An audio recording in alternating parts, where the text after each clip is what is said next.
Our special operations forces are built on a history rich with ingenuity, agility, and tenacity. The reputation of our elite warriors is renowned globally, prioritized for partnership, and feared by our adversaries. Sustaining the responsibilities delegated by the Department of Defense, U.S. Special Operations Command serves as the coordinating authority for three critical missions: countering weapons of mass destruction, web-based military information supports operations, MISU, and countering violent extremist organization, CVEO. Now, after 2 decades of high operational tempo deployments to Iraq, Afghanistan, the Arabian Peninsula, and Africa, our special operation forces are at a crossroads. In 2014, former Preservation of the Force and Family Director, U.S. Navy Chaplain Thomas Chebe stated, and I quote, "After 13 years of battle, we have assessed that our force is frayed, and there's really no end to where we are right now." That was 7 years ago. And even with the looming May 1st deadline to consider force posture in Afghanistan, we are still sending SOF to fight in our longest war. And as SOCOM Commander General Clark stated, SOF will be the last to leave. In today's security environment, SOCOM must balance the countering violent extremist mission with another clear and present danger, the great power competition. Our most creative and agile forces are uniquely poised to significantly contribute in this fight, but must be postured, resourced, and balanced to do so. Given that SOF units do much to protect us, we must make sure that we do right by them as well. We must continue to support their force abroad, but most importantly, at home.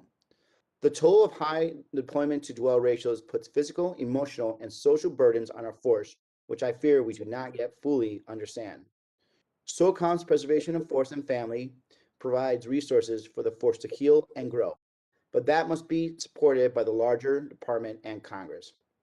Further, as we move to rebalance the force, I firmly believe that SOCOM requires a diverse force with an array of skills able to conduct a range of operations involved in confronting the great powers. Earlier this month, U.S. SOCOM released its first ever strategic plan for diversity and inclusion. This is an important step for the command in recognizing the intrinsic benefits of a tolerant force replete with diverse thinking, problem-solving skills, and unique capabilities. Unfortunately, the absence of diversity in SOF is not a new issue.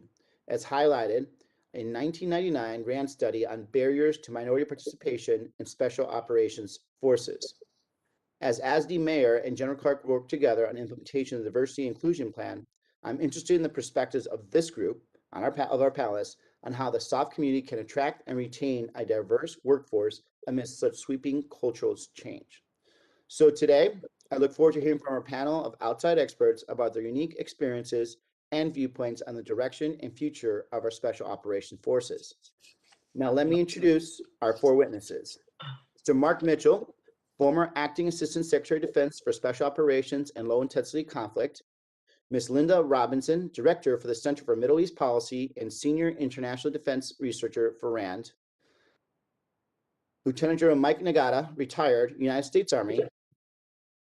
And Lieutenant Colonel Kate Germono, and I apologize if I say that incorrectly, retired, United States Marine Corps. Hoorah. Thanks to such a diverse and thoughtful group of experts, we look forward to your commentary. I will now turn to Ranking Member Kelly for any opening remarks.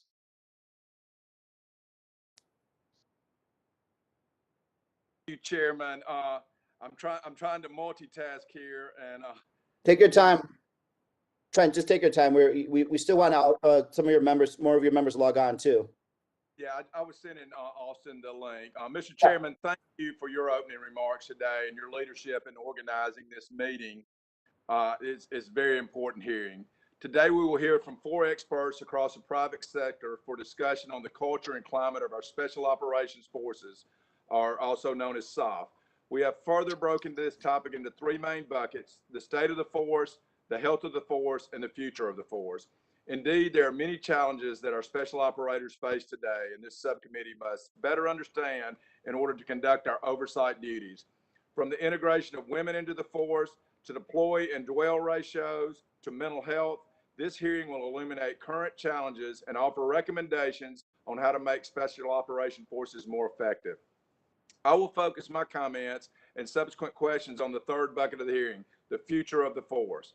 Our special operators have done a tremendous job with their counterterrorism mission over the last 20 plus years.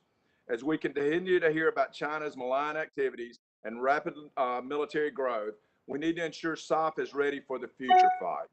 That includes things like language training and other training that directly relates to combating great power competition adversaries. Furthermore, it necessitates the proper structure and authorities to conduct the SOF mission. I will highlight two recent areas of interest from this committee. A New York Times article on March 3rd described a policy change from the Biden administration that placed greater restrictions on drone strikes and raids conducted outside conventional battlefield zones like Iraq, Afghanistan, and Syria. Previously authorized by ground commanders, these operations now require White House approval. I'm concerned about the onerous increase in approval authority for areas in which these counterterrorism tactics are vital. As testament to the effects this policy change has created on the usage of strikes and raids, AFRICOM reported 6 strikes were conducted from 1 to 19 January of this year, and to my knowledge, 0 have taken place since. Authorities can be delegated to leaders closer to the fight with specific parameters, both in breadth, duration, or tactical missions. I completely understand the need to ensure appropriate controls are in place for conducting military operations, but I worry that this policy restricts special operations' ability to conduct necessary actions in a timely manner for the counterterrorism fight. On March 3rd, members of this subcommittee sent a letter to Secretary of Defense Austin expressing our concerns about potential changes to the Assistant Secretary of Defense's role for special operations and low intensity conflict, the ASD SOLIC for short. The FY17 NDAA outlined required changes for this position. These changes were further substantiated in a memo from then Acting Secretary of Defense Chris Miller on November 18th of last year. The elevation of ASD SOLIC's role as a direct report to the Secretary of Defense is crucial to ensure that SOF has a civilian leader shaping policy and advocating on their behalf. Empowering this role with the appropriate authority is a priority of this subcommittee. I'm interested to hear our witnesses' views on the role of the ASD SOLIC, the use of raids and strikes in areas like AFRICOM, and ensuring our SOF community is prepared to fight and win in a near-peer global power conflict. I think we need to focus on diversity, both cultural and sexual, throughout to make sure that our special operators look and are able to perform the missions of the future. I want to thank our witnesses in advance for their time today. I look forward to the continued work with our private sector experts during the 117th Congress to ensure we are appropriately postured to meet and defeat the myriad of global threats. Thank you, Mr. Chairman, and I yield back. Thank you, Mr. Kelly. Do we have, I just want to make sure we have a substantial amount of your members that have logged on and that have wanted to log on too, obviously. At this time, we've got Representatives Scott, Waltz, and Franklin. Trent, what do you feel? Do you want us to wait a little longer just to let your... Good, Mr. Chairman. Say again? We're good, Mr. Chairman. You're good? Okay, great. And I now turn to, and I apologize, I just lost my notes on here. I believe we had first, was it Mr. Mitchell to speak? Shannon, is that right? That's accurate, sir. Yes, Mr. Mitchell, can you please open with your 5-minute statement? Yes, good morning, Mr. Chairman, Ranking Member Kelly, and distinguished members of the subcommittee. Thanks for the opportunity to participate in this hearing today. I want to start off by recognizing the extraordinary contributions and sacrifices of our special operations forces, especially over the last 20 years. They are without question the best in the world. Day in, day out, they carry burdens that few will ever know about, much less fully understand. And importantly, the vast majority of them carry out those difficult missions with profound humility, discipline, and integrity. And for their service, their valor, their professionalism, and the burdens borne by their families, we have much for which we can and should be grateful. And I also want to take the opportunity to thank this committee and Congress as a whole for their continued support of the POTFF initiative and hope that will be sustained. Nevertheless, if our software to be employed successfully in global competition with China, significant changes will need to be made. The world is changing rapidly, and the challenges that we face today and tomorrow are substantially different from the challenges that SOF has effectively tackled over the last 2 decades. Our SOF are today a force optimized for direct action in support of counterterrorism and counterinsurgency. While these threats are not going away, direct action capabilities are of limited use in areas of competition short of armed conflict, where by definition, lethal military force is not authorized. To be clear, the United States must be able to fight and win a war with any adversary. That's the reason that we have the Department of Defense. But deterrence and competition are not synonymous. The former is about our adversary's assessment of our capabilities, will, and intent. And the latter is about a third party's evaluation of the advantages and strength of a relationship with us in comparison to a competitor like China. Ultimately, this competition is about relationships developed and sustained through voluntary affinity and mutual benefit rather than economic, political, or military coercion. And an excessive focus on deterrence or high-end conflict and lethality miss the equally important requirement for competition. In my humble opinion, it represents a failure to understand the totality of the CCP's unrestricted warfare and a deficit of strategic thinking in the department. Irregular warfare conducted in support of broader whole of government political warfare strategy is indispensable for competition, and SOF provides an effective and extremely economical tool for it, especially when well integrated with other elements of national power.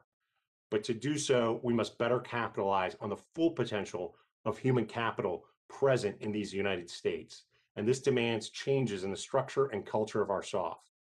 The leadership in the SOF enterprise, both civilian and military, must question their assumptions about missions, force structure, modernization, and concepts of operation. In simple terms, they must be as daring and creative at the strategic level as our small units are at the tactical level. The first truth, SOF truth, that humans are more important than hardware. To prepare for tomorrow's challenges, SOCOM must be willing to challenge and adapt the commando culture that currently dominates in the force. Their recently published diversity inclusion strategy is an important first step, but it's not enough. I'd also note that it was not signed by ASD Solic. So I think first and foremost, SOCOM and its components need to consider adding new military occupational specialties to ensure the right advanced technical skills are resident in the force. Secondly, they must create more and better opportunities for women to contribute, opportunities as fully fledged operators, but those which do not require them to be commandos. Thirdly, SOCOM must undertake a concerted and well-resourced effort to recruit first and second generation Americans with native language and cultural sensitivities. Our history is replete with extraordinary contributions by immigrants, and to the degree which we fail to recognize and welcome others like them with open arms, we're failing ourselves and our nation. Finally, SOCOM must recommit to an experimental force to test new organizations and employment concepts for irregular warfare.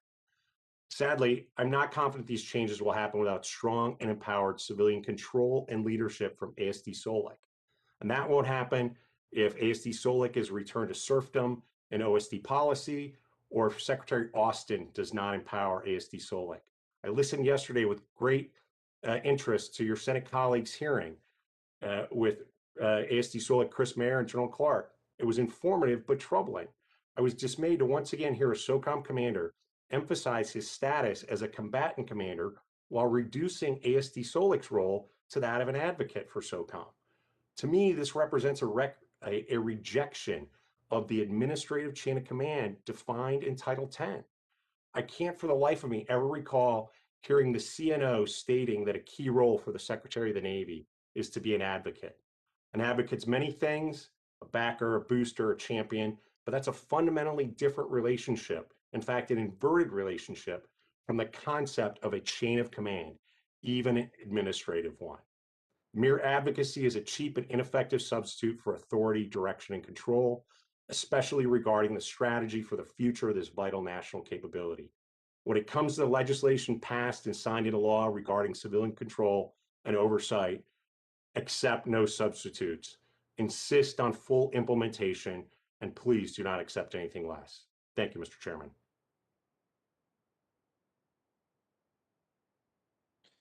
Thank you, Mr. Mitchell.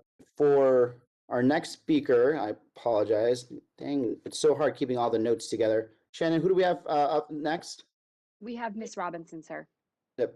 Ms. Robinson, you're on for 5 minutes. Thank you, Chairman Gallego, Ranking Member Kelly, and members.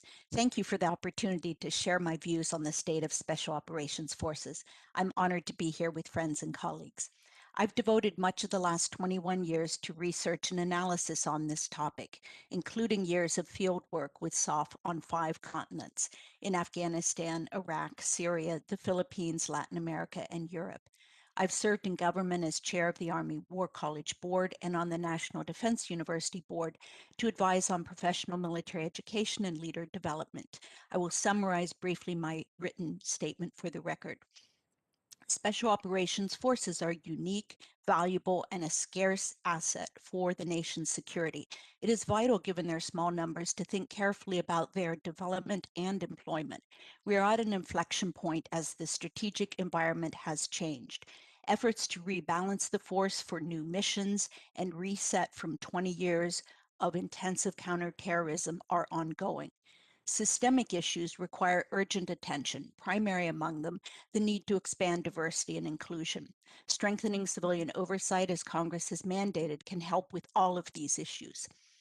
To ensure the health of the force and the highest ethical culture, it is imperative to meet the deployment to dwell ratio as soon as possible, and to address all incidents of misconduct and criminal behavior in accordance with the Uniform Code of Military Justice. 15 months ago, SOCOM Commander General Clark issued a comprehensive review. The review found that the high operational tempo was responsible for some of these failings, and attributed them in part to a culture that emphasized deployment and operational prowess. As I recommended in a 2013 report, SOCOM itself must prioritize institutional over operational matters. SOCOM is a functional combatant command, but its primary responsibility is to organize, train, and equip the force, which is then employed by the geographic combatant commands. I will be happy to say more about the rebalancing of SOF roles and missions in our dialogue. I offer here 2 overarching points. Continued effort to right-size the counterterrorism mission is required to free up the force for use in more strategic ways. Counterterrorism strategy itself should evolve to prioritize greater reliance on allies and partners and to address the pipeline into extremism, as decapitation and network suppression have at best temporary effect. I note the ranking member's comments about the guidance for strikes and will be happy to offer my views in our dialogue. Second, great power competition requires SOF to work more closely with the rest of the joint force and with the interagency partners. SOF has important roles given the extent to which adversaries are using irregular and gray zone tactics. To play those roles, SOF requires new capabilities to communicate, detect, and respond to cyber and electronic attack, as well as greater effort and investment in information operations. Diversity and inclusion have rightly become a focus for the entire joint force. It is integral to SOF's mission success to have a diverse force with the skills and knowledge to work among the world's populations. RAND, as noted, documented the shortfalls and barriers in a 1999 study. Improvements have been marginal since then. I would add that in 2001, the Commanding General of Special Forces stressed to me the importance of having women in the force. Today, there are 3 women who have earned the Green Beret, 2 of them still in language training. This is not where the force should be. Women have been selected and promoted in Air Force Special Operations, in psychological operations, and civil affairs. But significant barriers and cultural resistance remain. A 2016 study found that 85% of special operators surveyed were opposed to letting women into their specialties, and 71% opposed having women in their units. I would be happy to offer my thoughts about remedial measures for recruitment, selection, and promotion. I note that U.S. Special Operations Command issued a plan in March, and I would urge that the command develop specific metrics and targets for progress and for promotions to be tied to performance in meeting them. I would like to finish by addressing the issue of civilian oversight, which Congress again strengthened in the latest NDAA in Section 901.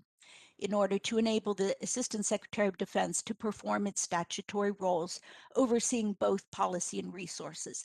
This is an important step to ensure civilian control over the force and the complex issues it involves. The legislation requires a direct report status for the Assistant Secretary to the Secretary of Defense for the purpose of fulfilling the service-like roles. That has now been done. It is not enough for SOLIC to be, quote, in the room. With the Secretary's support, SOLIC should ensure SOF requirements are identified and met. Regarding the statutory role for oversight of policy, which includes formulation of strategy for the employment of the force, this needs to be closely orchestrated with the Undersecretary of Defense for Policy, in my view, precisely because more than ever, SOF needs to work as part of the whole. Thank you very much. I welcome your questions. Thank you, Ms. Robinson. And now I'd like to turn to Mr. Nagata. Thank you, Mr. Chairman. Good morning to all of you. I'm honored to participate in today's hearing. My remarks today predictably are based on my more than 3 decades of service in Special Operations Forces. On the topic of diversity and inclusion as they relate to special operations, my perspective is based on having been one of the very few Asian American officers to rise to flag rank during a special operations career. I wish to provide 2 suggestions. First, over my own career, I was responsible for the recruiting, assessment, selection, and training of future SOF personnel on 2 occasions. Once as the commander of the Army's Special Forces Qualification Course, and second as a commander of a special mission unit. I learned from those experiences the difficulty we have and probably still have in attracting a more diverse volunteer population. Perhaps counterintuitively for some observers, I recall that our greatest challenge was not the pass-fail rate among diverse volunteers, but rather identifying larger numbers of suitable diverse candidates that either wanted or could be persuaded to volunteer. In my view, there is a significant shortage of scientific research into the question of whether there are important differences between what attracts a more diverse population to volunteer for the grueling experience of SOF assessment and selection compared to what attracts our traditional demographic mix. Said more simply, in 1984, when First Lieutenant Mike Nagata began the Special Forces Qualification Course, I remember being only one of 2 Asian American volunteers. Today, I still do not know why. Second, I often hear discussions over the need for more SOF personnel that are conversant with the cultures and languages of our near-peer adversaries. One recent example being a lament I heard over why, in an era where our greatest challenge is China, we do not have more SOF that can speak Chinese. While I certainly consider that an important question, I believe it is too narrow. We must remember that much of today's great power competition is essentially a contest between the United States and countries like China or Russia over strategic influence with other nations, communities, ethnic groups, and the like that are neither Russian, Chinese, or American. In such cases, SOF's success will have less to do with understanding Russian, Chinese, or any other near-peer competitor's culture or language, and far more to do with SOF's ability to have deep understanding and language compatibility with African, Middle Eastern, South Asian, Pacific Island and Archipelago, or European and even Western Hemisphere cultures and countries that we are today competing to preserve or strengthen our influence with against our foes. Regarding the health of SOF, I wish to emphasize 2 related realities. First, SOF's well-being and durability requires a constant balancing act between antagonistic impulses. Said differently, the maintenance of the health of this force is a lot like trying to balance an egg on one end. Only constant effort and attention will prevent it from falling in any particular direction. By way of personal example, during my own career, I was repetitively deployed for many months, even years at a time, typically in harm's way. The strain on me personally, and just as importantly, the strain this created for my family has left scars that I still live with. But on the other hand, I and thousands like me volunteered for SOF and remained for a career in SOF because I yearned to do these very things. The strains and stresses of those missions not only made me stronger, better, and more effective than I could have ever been otherwise, they created friendships and outlooks that have enriched and continue to enrich every day of my life. Do I regret the costs and damage that my long absences created? Yes, I do. But if I could turn back the hands of time and could significantly alter my trajectory, would I? Paradoxically, the answer is mostly no. And I might have decided to pursue a different career path if that trajectory had been different. Second, there is an important problem that undermines the search for ways to ensure the health of SOF. It may surprise you, but here also is a profound absence of real empirical long-term research on what the effects of deployments, prolonged combat, exposure to blast and trauma, family separation, and so on are for SOF. I know many would argue there is substantial research on all these topics for the US military broadly, but I believe almost none of that is specific to the experience of SOF and therefore cannot take into account the very different aspects of SOF culture, the nature of our deployments and operating environments, and the consequences of physical and psychological stresses amidst these differences. If I am correct on this assertion, then we are probably today in a classic logic trap that one cannot solve a problem if one is unable to understand that problem. Finally, on the future of SOF, I frequently hear in Washington, D.C. these days how SOF must, quote, pivot, unquote, away from counterterrorism in the interest of doing more in the arena of great power competition. I understand the impulse that drives such assertions, but I think they are at best misleading and at worst possibly wrong. The main reason is because we are witnessing a growing convergence between our near-peer adversaries and organizations that can be characterized as terrorist or extremist, or at least non-state but increasingly powerful and militarily capable actors. I will give you one example. A few years ago in the Ukraine and Crimea, Russian ethnic separatists demonstrated the ability to employ first world military and intelligence technology, sophisticated air defense systems, and highly effective cyber operations in cooperation and in concert with the Russian government's efforts, including the little green men we all know today were Russian military forces. Proxy warfare is as old as mankind because it has always been convenient for nations or kingdoms to have someone else do their bleeding and dying for them. In today's world of rapidly advancing technologies, whose costs are falling so quickly that anyone with a credit card may have them, the attractiveness of such non-state or terrorist actors as proxy tools is proving irresistible. Consequently, America should expect that challenging a near-peer competitor will also bring us into confrontations with those proxies, including terrorists and extremists, that will again require many of the skills that SOF developed in the counterterrorism arena. In closing, I wish to say thank you for allowing me the chance to contribute to today's hearing. I look forward to your questions. Thank you, Mr. Nagata. And next we have, I apologize. Where did I leave my notes? Lieutenant Colonel Germano. Thank you, Chairman Gallego, Ranking Member Kelly, and members of the subcommittee for inviting me to testify. I'm honored to be with you today to discuss diversity, equity, and inclusion in special operations and our military writ large.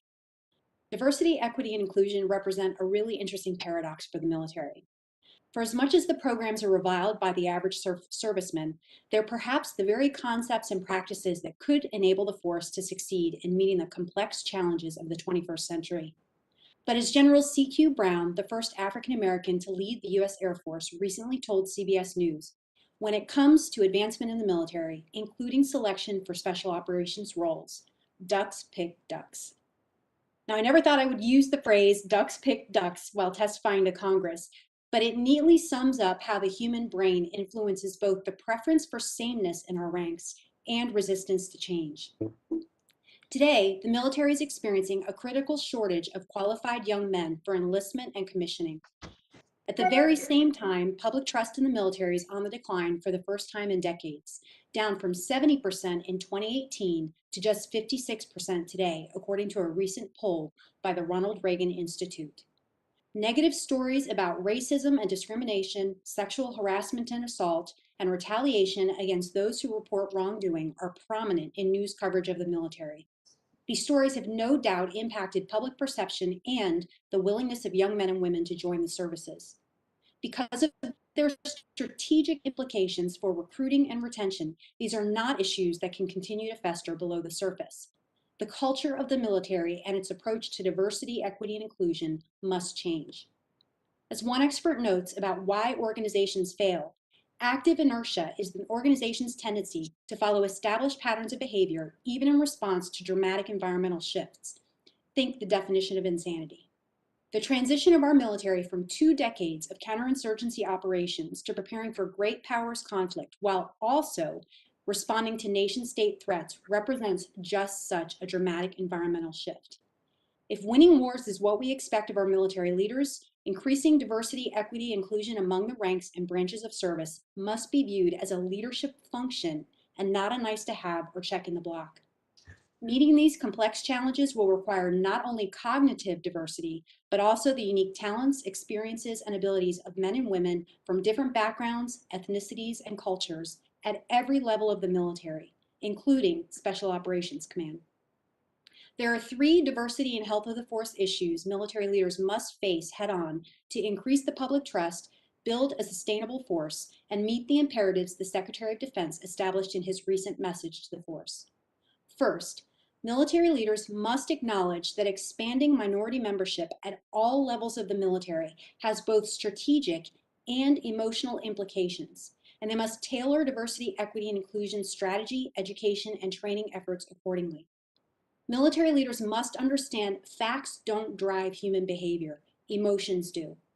Neuroscience research demonstrates that making diversity a compliance issue triggers a threat state in the brain, activates bias, and potentially increases discrimination, harassment, and retaliation. Diversity strategies and education must therefore be grounded in an understanding of the brain science of change and the feelings of grief, loss, skepticism, and anger many servicemen have as a result of our emphasis on diversity, equity, and inclusion. Make no mistake, this is a highly emotional issue for many servicemen today, particularly in the more insular cultures like the Special Forces and Marine Corps. Leaders should not only acknowledge the emotions involved, but emphasize that becoming a more diverse, inclusive, and equitable force actually brings the military closer to the idea of being a meritocracy, which today is something the organization can only aspire to. Second, the Department of Defense should invest in independent, comprehensive military and special operations specific research to clearly identify how diversity contributes to a more lethal and capable force. Up to this point, the military has relied primarily on case studies from private industry, like the tech and financial sectors, to provide rationale on how diversity makes the force stronger. And it has not convinced the average serviceman. Little, if any, independent research has been conducted to quantify how diversity makes for a more lethal force or enhances the ability of the force to achieve success in global operations. This is a critical issue. Without military-specific case studies laying out the operational advantages women and other minorities bring to the fight, it will be difficult to reduce skepticism and instill faith in the hearts and minds of those who serve that becoming a more diverse, equitable, and inclusive force is not only fair, but essential to our abilities to win future battles. Finally, senior leaders must resolve existing gaps in strategic plans to overcome diversity inertia. Notably, the plan for Special Operations Command lacks any mention of the word equity. And since equity is about leveling the playing field for everyone through the identification and systemic removal of systemic barriers to service, whether policies, equipments, practices, or behaviors, equity must be included as a bedrock pillar of all military diversity plans. Additionally, strategic diversity and recruiting plans must include actual diversity targets based on war plan requirements and projected operational needs, as well as clear direction on who's responsible for achieving them. It's time to give diversity, equity, and inclusion in the military more than lip service.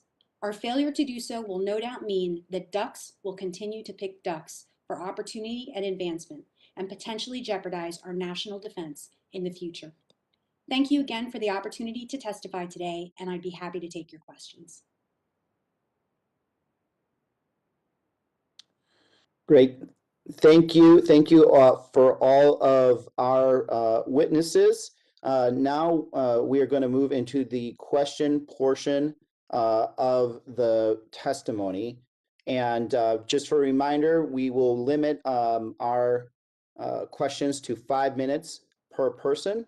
And then we will move in alternating manner from Republican member to Democratic member. And give me 1 second, please. I'm trying to catch up with my own notes here. And I have a crying baby in the background.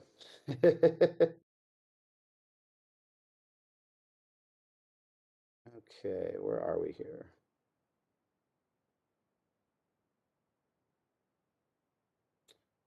Okay, well, let me just start out. Okay, here we go. Perfect. Okay, start with Mr. Mitchell. Mr. Mitchell, given your former position as ASD SOLIC, in what ways can civilian oversight positively impact the future of Special Operation Forces? Thank you, Mr. Chairman. I think the first of all, resourcing is the number one area that it can positively impact it. But I think also it goes to strategy. And as I noted in my opening remarks, the strategy that was signed on diversity and inclusion did not include ASD SOLIC. And there are a number of other areas that belong in civilian control. I would note also yesterday that General Clark, when he was asked about some of the changes that he had made and what his priorities were, he said more ISR and lethality. And I felt like, okay, I don't necessarily know that that is the right. I would differ with him on whether that's the right answer moving forward for SOLIC. So I think that control over the resources is an important part of that civilian leadership. And the staff at SOLIC doesn't have the resources. The Secretary for Special Operations is about 40 people, whereas SOCOM has about 2,000 people on its staff. It's just a huge mismatch. Thank you.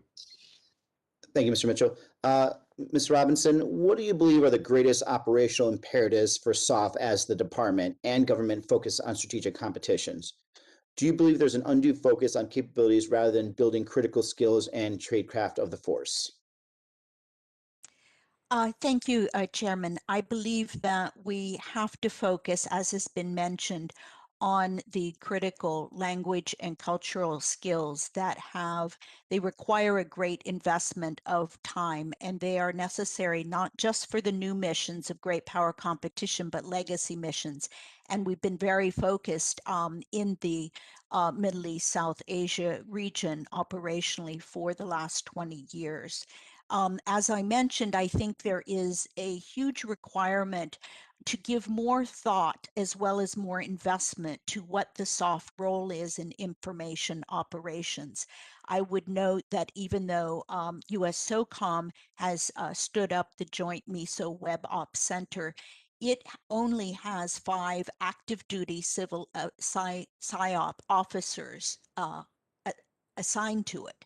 And this is the kind of shortfall of material and human capability that I think indicates, as Mark said, a continued focus on the kinetic rather than the non-kinetic attributes and contributions that SOF can make. Our study, Modern Political Warfare, showed a huge panoply of adversary tactics that need to be met not kinetically, but non-kinetically, and together with other elements of national power, State Department, and others. So I think this for me is really the focus, because great power competition encompasses the irregular warfare spectrum. That is not to say SOF doesn't need to be prepared to conduct high-end conflict, and there are specific technical deficits that our last 2 years of work have shown, particularly in the EW and cyber field. There are notable requirements there, but I would just emphasize the non-kinetic as a real area for focus. Thank you. Thank you, Ms. Robinson. Lieutenant General Nagata, while I appreciate your perspectives regarding CT forces and their use, I do want to hear your expanded thoughts on how we continue to hear that counterterrorism is synonymous with great power competition. Do you think that's an accurate assertion? Why or why not? And do you think the force is culturally postured to support this strategic competition? Thank you, Mr. Chairman. I would not say that they are synonymous, but I do believe they strongly overlap. And for those commentators or policy officials that believe SOF or SOCOM need to do less in the counterterrorism arena, I think they're going to. I think that that reality will disabuse them of that notion, because terrorists simply will not be ignored. But getting back to your question, the overlap is, as I tried to say in my prepared remarks, the arena of influence. Our near peer adversaries are using everything from cyber operations to irregular warfare activities to extremist activities to economic activities and beyond to shape what countries and populations around the world believe in ways that are antagonistic to the interests of the United States. In fact, in my view, the United States is currently losing the strategic contest for influence globally against too many of our near peer adversaries. The proper role of special operations forces harkens all the way back to the founding of most of the special operations forces that are in existence today. I particularly come from the Army Special Forces or Green Beret community. We were created in the 1960s for this very purpose of assisting local populations with a threat that threatened to overwhelm them. And this is as much a challenge of influence activity as it is a challenge of military conflict. So that is the overlap.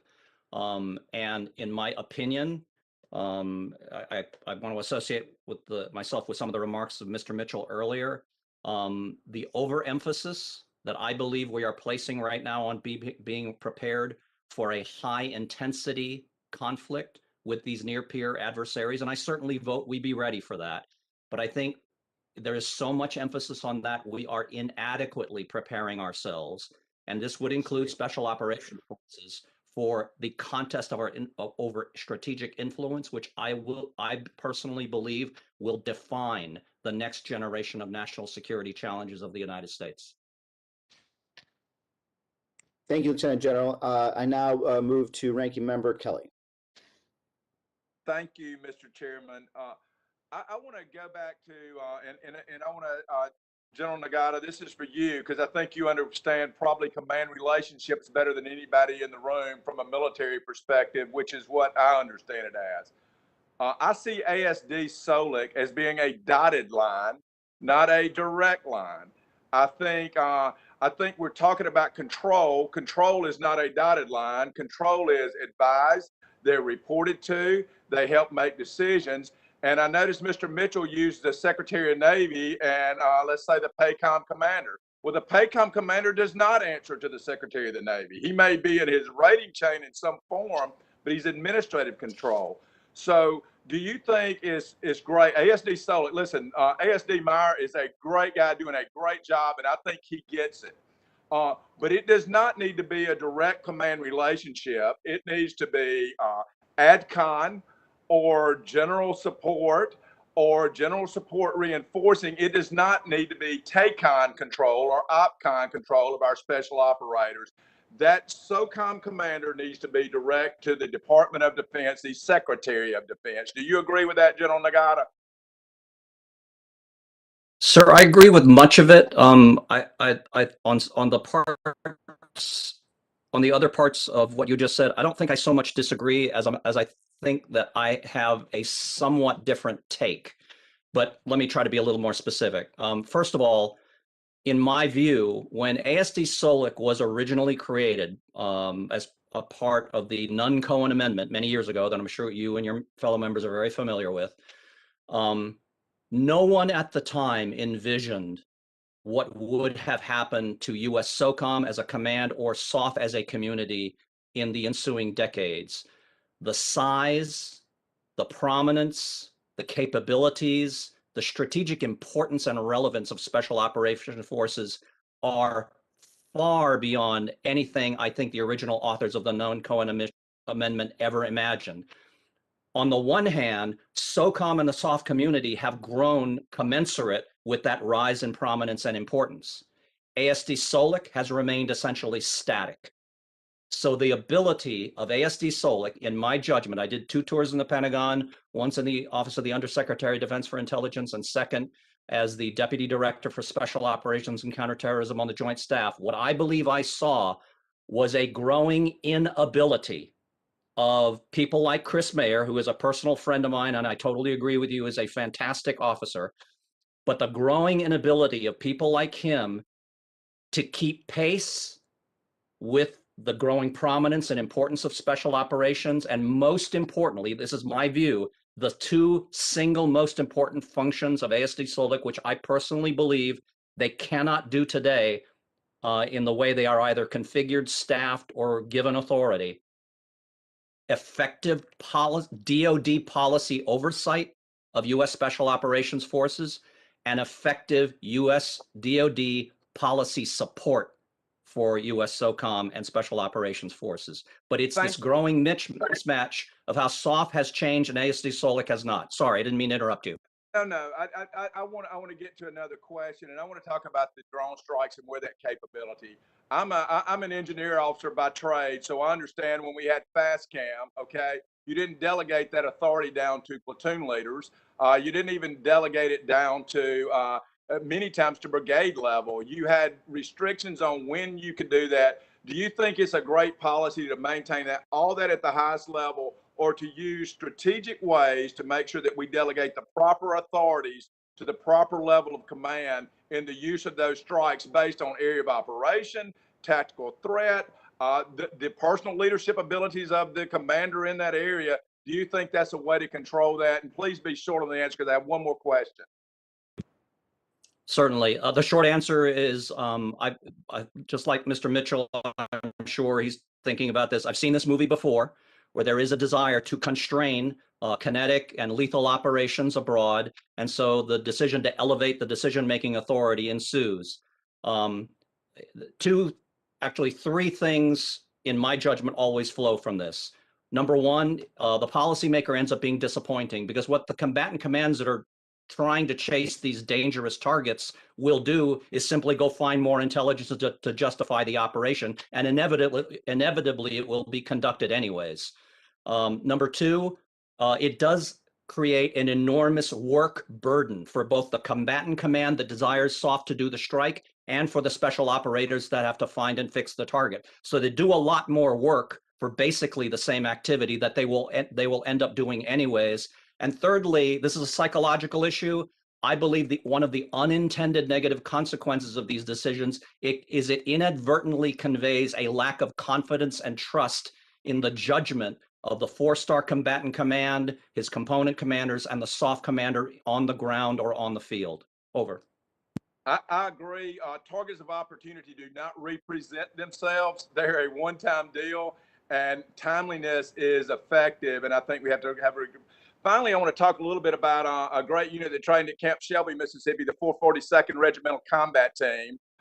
Japanese Americans, the most decorated unit in American history, who faced many of the challenges that our special operations community, we didn't want to include them in our military. Their families were in internment camps, but we wouldn't send them to Japan, to the Pacific to fight. We sent them to Europe, and they showed us their love for this country by being the most decorated history in the history of all of our annals. I think we have to do not like that. What I think we have to do is very targeted to target for recruitment women, minorities. I think our SOCOM, and I think this is where ASD SOLIC, what do we need to accomplish the missions of this great nation?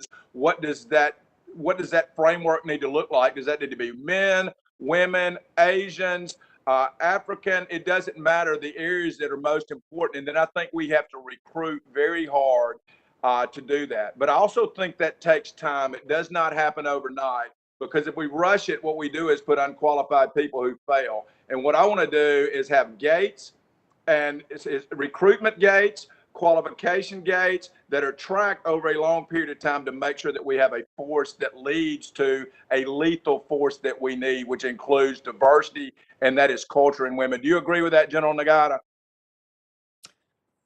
I do. I'll be very quick, since I know we need to move on to other speakers here. But number one, I had two uncles in the 442nd Regimental Combat Teams, and both of them told me personally the reason they joined was they felt they were determined to prove the loyalty of Japanese American citizens, because that loyalty was in considerable public doubt at the time. Getting to the question of today's recruiting challenges, as I said in my prepared remarks, I don't think we understand right now, because there's really been no adequate research about what causes someone from a diverse background or culture to volunteer to serve in special operations forces. Lots of opinion and anecdote on this, but opinions aren't research. We need research on this question. What motivates or fails to motivate someone to volunteer for SOF?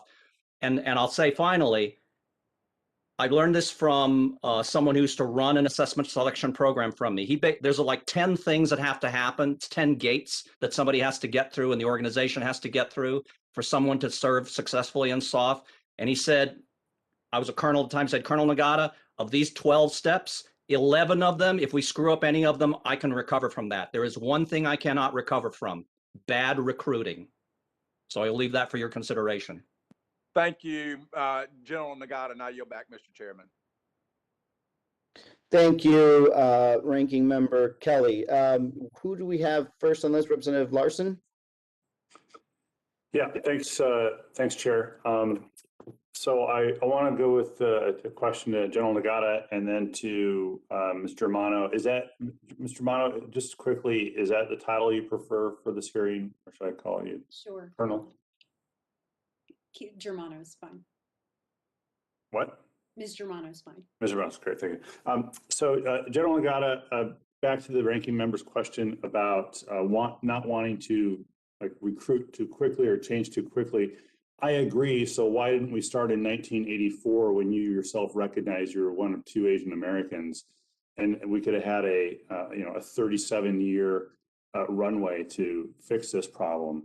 And now, do we have to wait another 37 years because we recognize it as a problem again? It seems to me like we're the opposite of moving too quickly is moving way too slowly, which is exactly what we're doing. And can you, General, in 2 sentences, tell me why not in 1984? In 1984, SOF was declining. In fact, when I reported in for the qualification course, I was warned that I was joining a special forces community that was going to be disbanded by the Department of Defense.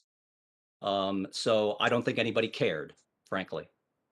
Okay, so kind of somewhat unique. So let me move now to 2021, Mr. Romano, and refer back to General Nagata's point about a really good one. We have opinion, we have thoughts, we don't have the research to identify necessarily why we can't get a more diverse force or what. So what do you know? What can you help us understand? What are the first steps we need to take to move towards that? Well, thank you for the question, Representative. I think first and foremost, I have 2 tours on duty with recruiters, once on the executive operations officer side, and then on the other tour, I was actually in charge of one of the largest recruiting stations in the nation. And so I know firsthand what it takes for these Marines to go out and find young kids who not only have the propensity to join, but who believe there is a place for them in the service. And I think one of the problems that we experience in recruiting is that on the officer side, we tend to track diversity much more closely. When officer recruiting missions are assigned on a monthly basis, they're actually broken out by gender, and they're actually broken out by racial categories.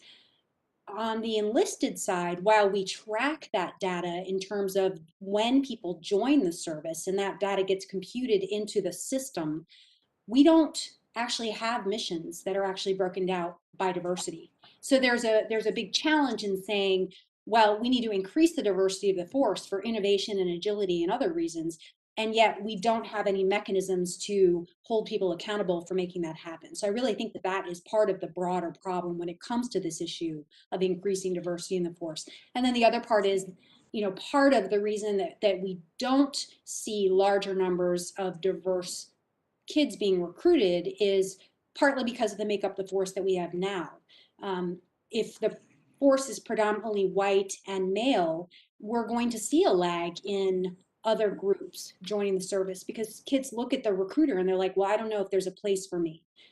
So I would say it's compounded by not only what the kids read in the media, it's compounded by what the force looks like today, and then it's also compounded by the fact that we don't track who's coming in and they're not missioned.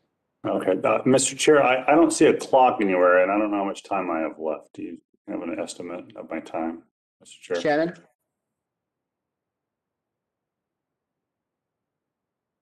If you need me. Sir, you've got about a minute and a half left. Okay, great, thanks. My next question is for Mr. Mitchell, and this gets into this actually relates to diversity and recruitment. It has, and Ms. Robinson addressed this a little bit.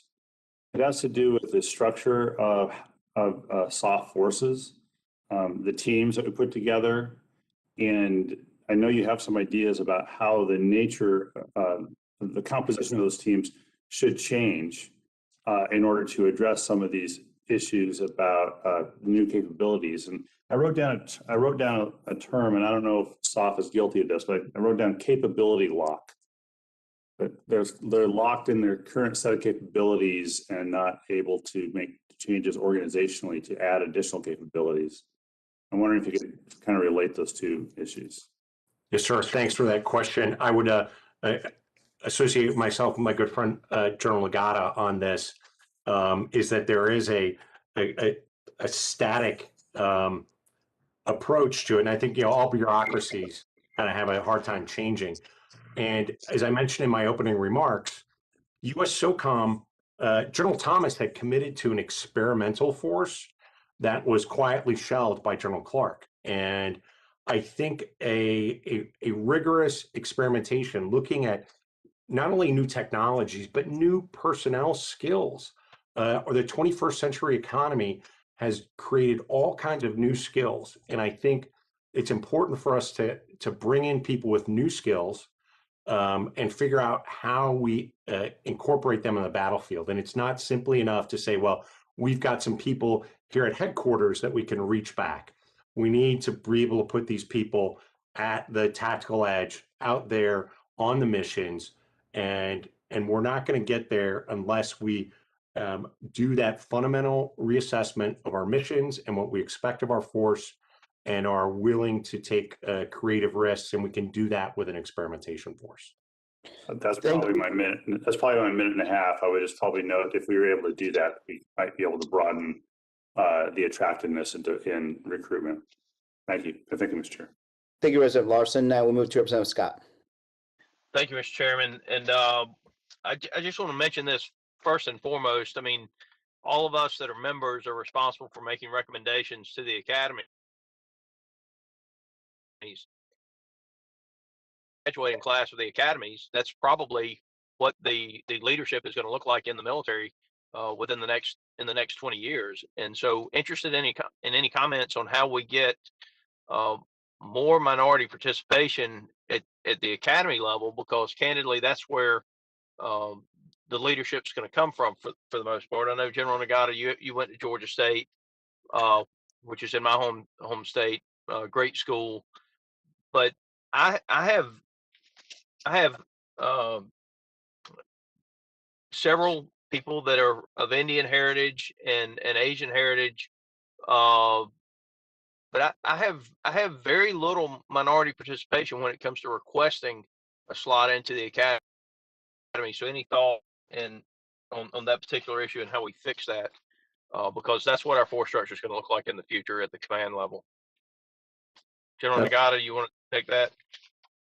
Yes, sir. Thank you.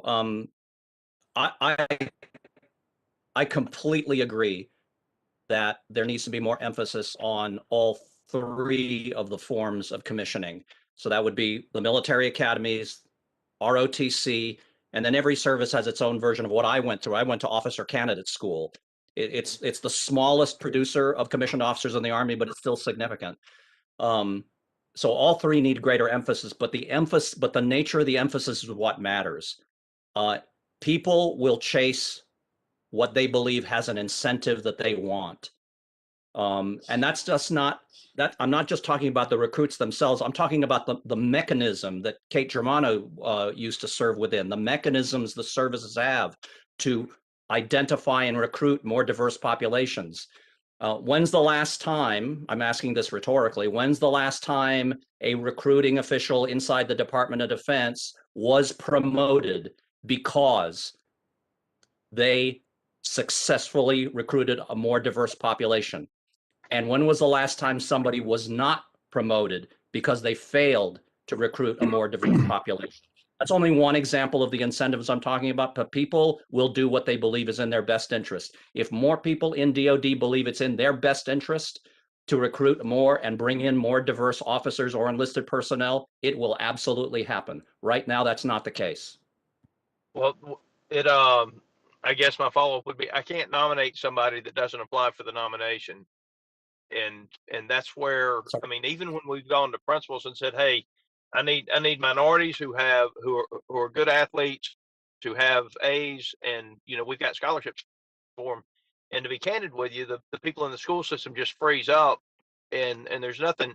If you're targeting someone to help them, that's different than targeting somebody to hurt them. And we've just got to be able to have some more candid conversation, I think, around these issues in the public if we're going to get there. So for Mark Mitchell, Sir, can I offer? Yes, sir. I'll be very brief. I'm going to repeat something I said in my prepared remarks. I think if you go looking for how much actual research there is on why or why not diverse candidates apply for military service, I think you will be as shocked as I was how little actual research there is. This topic is loaded with personal opinion, but that's not the same thing as research. That's right. That's right. So, Mr. Mitchell, in your testimony, you suggest adding new military occupational specialties to ensure the right technical skills are resident in the SOF forces. Could you identify which specific occupational specialties you recommend adding and how they are essential to great power competition? Sure. Thank you for your question. I first want to just say my daughter is a senior at West Point, getting ready to graduate this year, and I think the opportunities come. Maybe think about going around the schools and going directly to the communities and the diasporas and making a pitch to them on the issue of the soft skills. I don't have a list, but I know there are things like artificial intelligence and machine learning that are important in the environment today, and it's not sufficient to take somebody who's not been through a rigorous assessment, selection, and training and to bolt them on to a team, because I think that adds undue risk. So I would look for USSOCOM and its components to create technical specialties for these operators. Again, whether it's cyber, a soft cyber operator who can be at the edge of the battlefield, and it's not an additional duty on top of his weapons training and Army Special Forces or something else. Somebody who's specifically trained to do those kind of technical skills at the edge of the battlefield. Thank you, Mr. Scott. Thank you, Chairman. No problem. Next question. Next round of question goes to Representative Keating. Thank you, Mr. Chairman. I'd like to thank the witnesses. I have two questions. Number one, to Mr. Nagata. I was interested if you could go a little further on developing your opening remarks.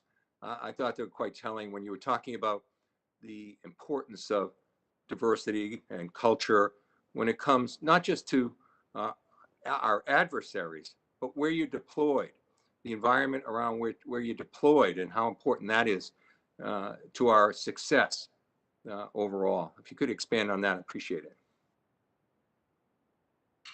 Thank you, sir. I'll try to come at this in two ways, but briefly. First of all, and this does connect with the strain and stress on the force, but I'm going to say it anyways because it's so important.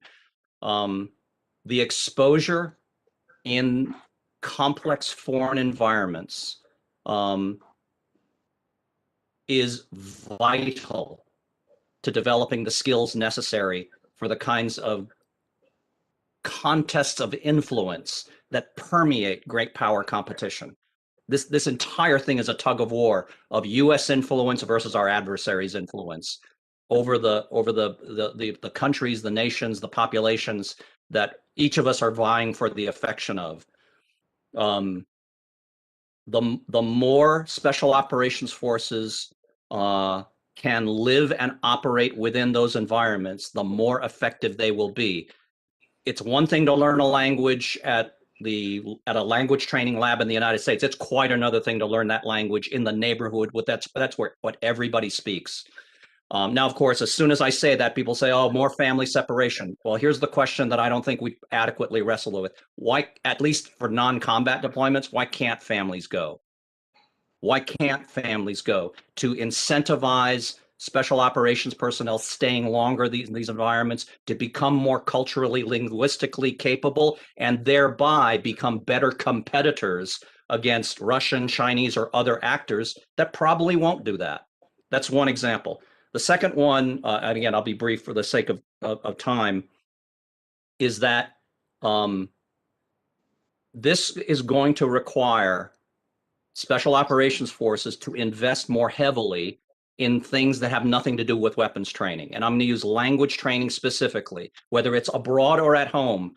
I think it is long past time for language proficiency to be a promotion requirement, not a nice to have. If you're going to get promoted, you have to demonstrate proficiency in a foreign language. Thank you. I think that the example you gave with the Crimea and in Ukraine demonstrates that as well. And thank you for your service. And I think this is an important issue. We are severely at a deficiency in that regard. A quick question, Ms. Germano, if I may. In terms of an issue that I've been dealing with for a number of years, as well as members of this committee have been dealing with, in terms of inclusion, could you comment on the status of women's health resources and how that can be problematic in the SOF environment? Thank you for the question. I think that that is actually related to both inclusion and equity. So we still find that there are barriers to women's service because of the equipment that they have to wear. And this is really the first year that we're seeing, combat equipment be tailored to the female form. So I would say that it's maybe less of an inclusion issue and more of a long-term issue related to equity there.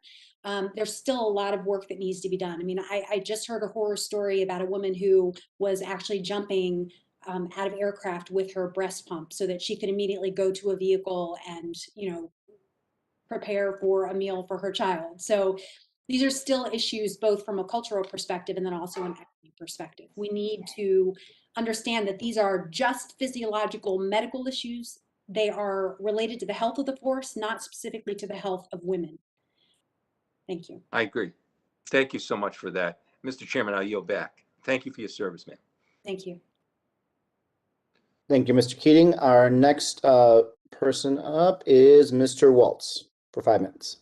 Yeah, thank you, Mr. Chairman. And just first, I just want to start with a comment. I want to associate my comments from General Nagata, particularly in the language training. But as an Army Special Forces officer, that's critical to what we do. I would be interested in his thoughts, but perhaps at another time, and expanding that training at least through the SOF force, because the Navy, Air Force, and others do not have that training. I do want to make a broader point, and before I get to my questions, really for my colleagues, but also Linda, it's great to see you again. I'm hearing a lot of kind of zero-sum discussion on counterterrorism versus great power competition, the shift of the force, realigning the force, and I just feel very strongly right-sizing the force that participating in counterterrorism is often allowing us access and placement for great power competition. We've seen that in the Philippines, where we have an ongoing counterterrorism force, and Philippine officials are repeatedly telling us that the only reason that we still have a foothold in the Philippines at all, where obviously great power competition is at its height, is because of the counterterrorism assistance we're providing them. We've seen it in Kenya. We just saw it, actually, a great example in Mozambique. where the government first went to the Chinese, then went to the Russians, went to the Wagner Group and a mercenary group. None of that worked, and now they're working with our Green Berets, who are now have access and placement to understand what the Chinese and Russians are doing there. But it's because of that counterterrorism mission. So I think we need to be very careful about that kind of zero-sum mentality. Linda, my first question is for you, and it's I keyed in on a statement where you said 3 women have received their Green Beret, but it's not where the force should be. So my first question, do you agree with the Army's move towards gender neutral physical standards, where they, I think, I mean, I'll just tell you where I am, very rightly said that to be a Green Beret or a Ranger or infantryman requires a different level of physicality than to be a supply clerk or to be a pilot or to be a cyber warrior, and did away with gender standards, male and female, and made it more tailored towards the standards that the job required. And I'll tell you from my perspective, for me, this discussion is about standards, not gender, race, religion, or creed, because that's what combat requires. I pushed for female engagement teams because there was a need on the battlefield. I pushed, actually just passed legislation helping with maternity uniforms. I think that was just discussed, but my concern is that on the one hand, we make all of these areas accessible, and I think that's absolutely right. But then a few years later, we start questioning, well, why do we only have certain numbers in the force? So one, do you agree with the gender neutral standard physicality? And then my next question is, how many women have applied through the Special Forces course? Thank you very much, Mike. Representative Waltz, it's great to see you, and I appreciate the question. And I do believe gender neutral standards are important, and standards need to be high because that is the essence of what Special Operations Forces require. But it is, and people have mentioned the 1999 RAND study, which I did not participate in, but it is notable that there were a number of barriers identified regarding test scores, swimming requirements, and lack of role models. And I think there are a lot of subtle barriers that remain that can be addressed without lowering standards, which was one of the concerns expressed by those in the 2016 study, as well as effect on unit cohesion. But I think training and socialization to prepare candidates to be successful can help more candidates meet those standards. And then yes. So you disagree with the decision then that the Army just made, where they're now reversing course and going back to male and female physical standards. And one of the reasons was because they said, well, in the combat arms, obviously that affects your ability to promote and your ability to rise and your ability to have access. And now they're getting a lot of pressure that having one standard is now discriminatory. So it seems to me where some groups are talking out of both sides of their mouth here. On the one hand, allow full access and the standards matter. They shouldn't be lowered. We shouldn't have tokenism.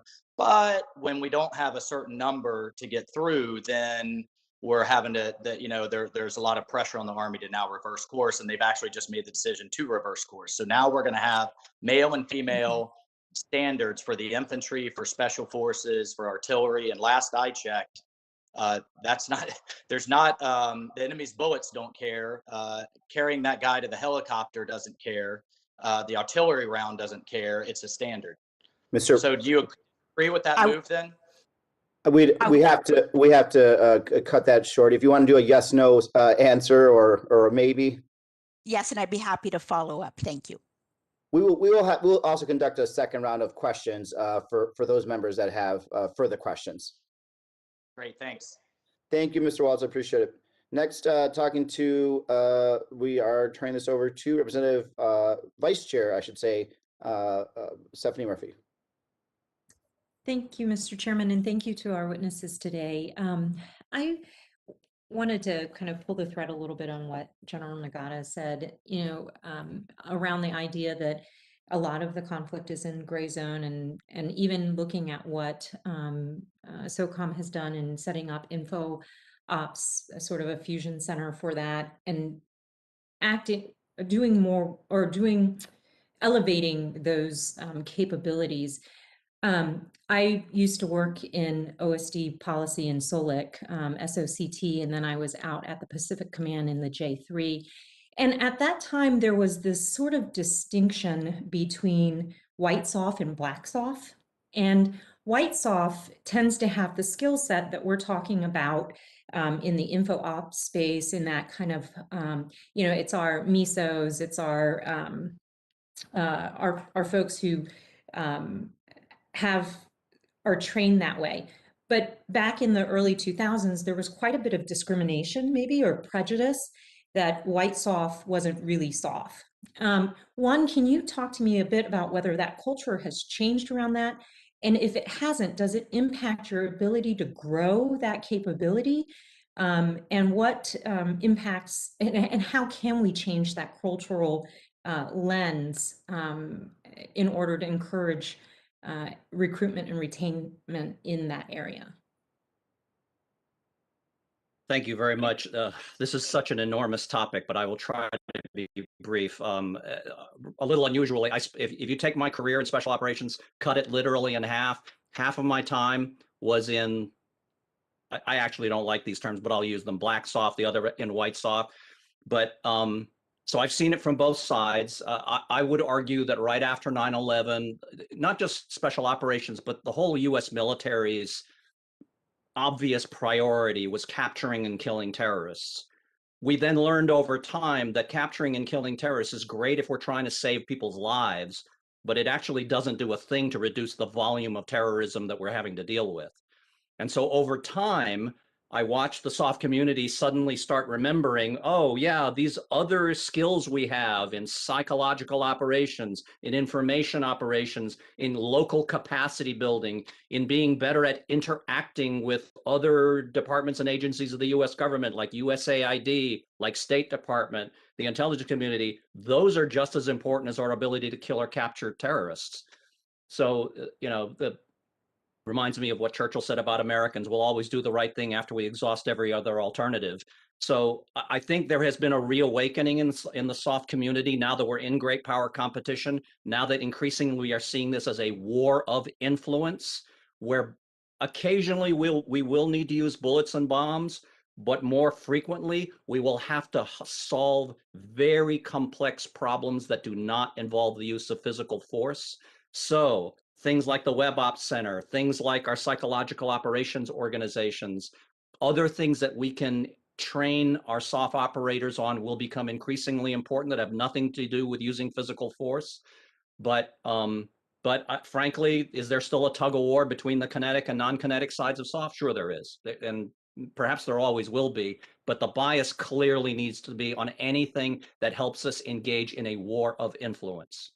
And so to follow on to that, if a lot of the way in which you can drive the department and the services into making certain missions a priority is through appropriations and resources, do you feel like the allocation of resources is appropriate for the direction in which the special ops should be going in?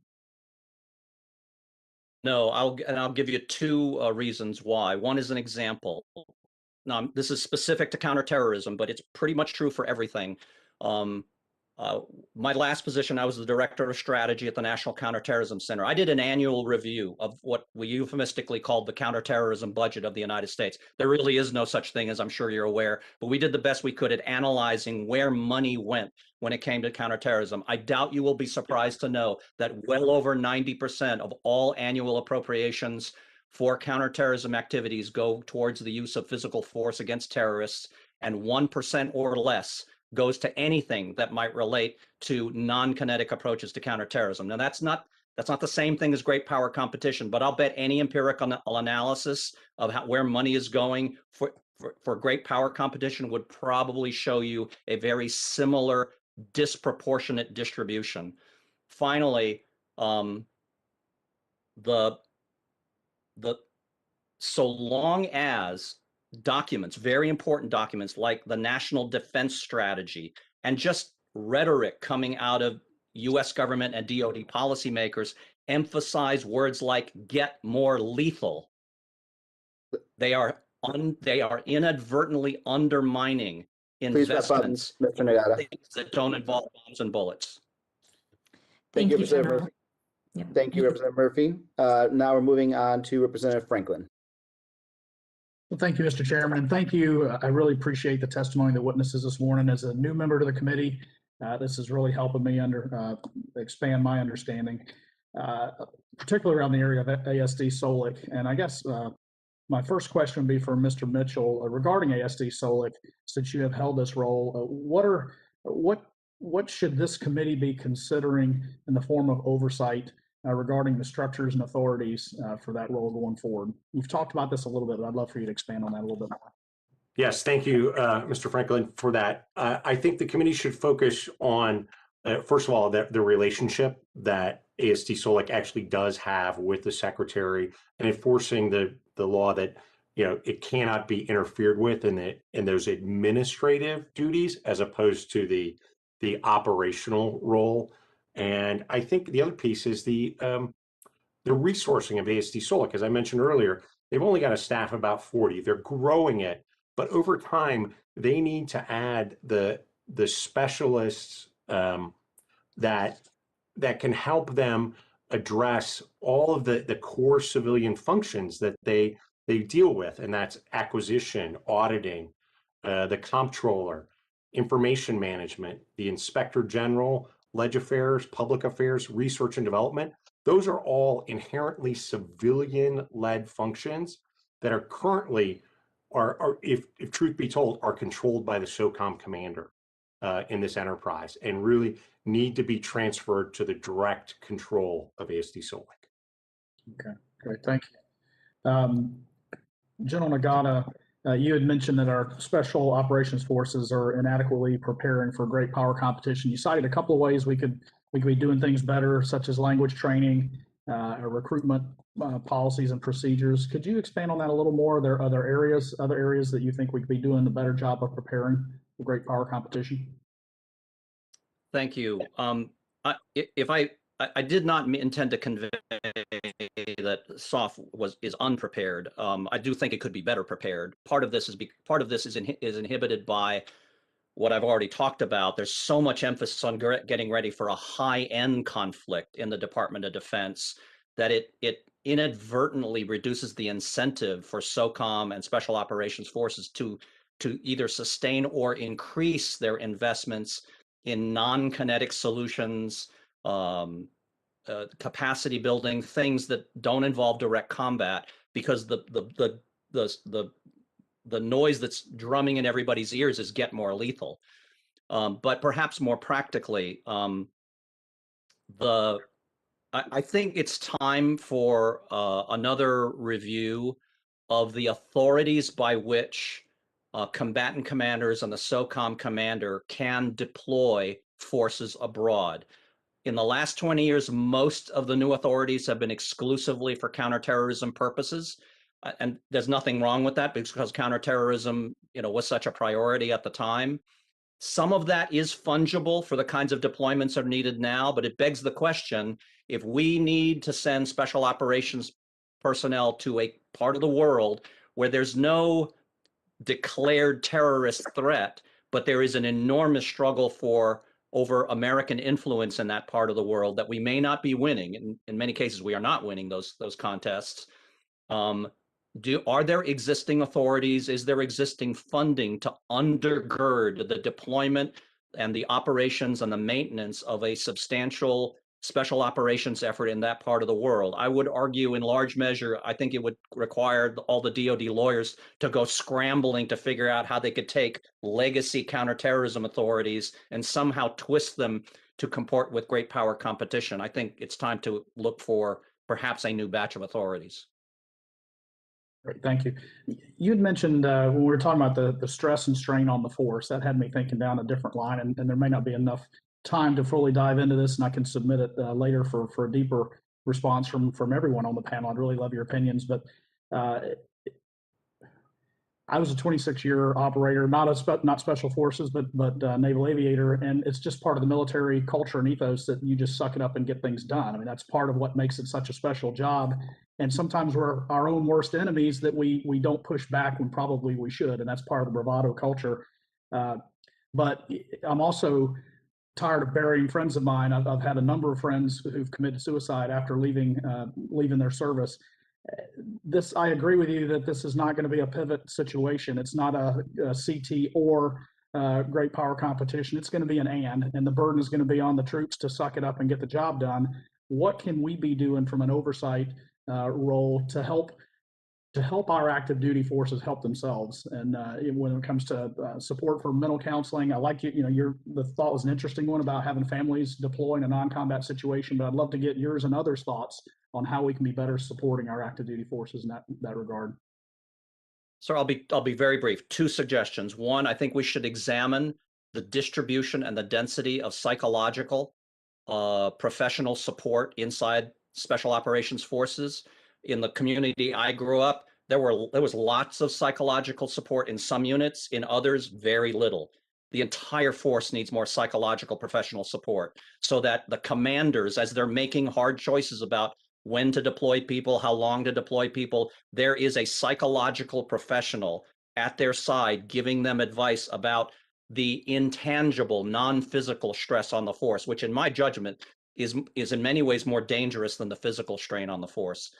The second one is about how at the policy level, and this I think dovetails nicely into the conversations about ASD SOLIC and the things it needs to be able to do that it cannot do. I got it. Please wrap up. ASD SOLIC needs to be able to fund research. There you go. That's a good one. Okay. Perfect. Thank you, General Nagata. Thank you, Representative Franklin. We're going to move now to Representative Bacon. Thank you. I appreciate that, Mr. Chair, and I thank our panelists. And I just got a couple of comments because most of my questions were already asked. But this debate a little bit on how much should special forces be focusing on near peer competitors, counter national security strategy, I think is right with the near peer competitor focus. But our special forces needs to be the champion or the premier capability against counterterror. We're still going to need that capability, and so they should be the experts on that, in my view. Secondly, when we're talking about culture, we got to be careful we don't throw the baby out with the bathwater here. We want a warrior culture. We want people with an indomitable spirit. Not to say we can't have refinements. Not to say people don't need to seek support after continuous deployments.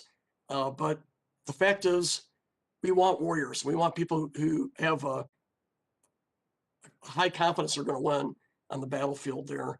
And I say that as someone, I've had 2 different deployments with the special forces, though I was on the conventional side. I also did information operations, but I was so impressed with the team.